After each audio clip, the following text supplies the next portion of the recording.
let me introduce you to the 1964 International CO 1700 we call the corner grinder.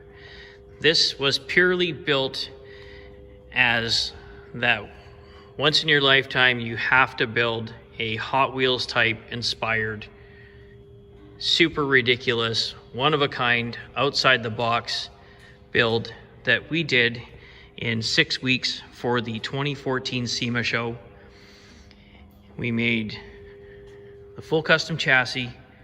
It has a Dakota Digital race dash in it, audio system, racing seats. It's fully caged. Paint finishes are done in true candy and an assortment of matte finishes.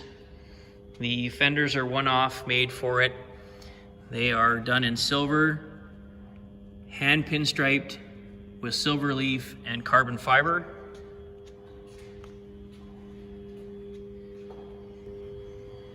This is an LQ9 6-liter LS based motor.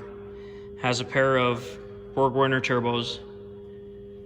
It's mated to a T56 Corvette transaxle. We designed ourselves all the components to do this. Has offset drives.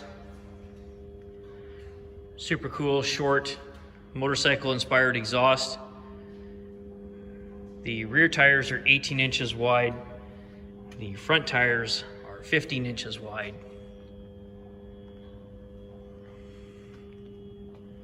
Has a fuel cell in it. Air ride so that it can sit down low like this on display, and then be able to lift it up and drive it around. It's just something you want to do as a builder, is to design and build something nobody else has done. When we debuted this truck in 2014 at SEMA, there was nothing like this in the world, and just love owning it.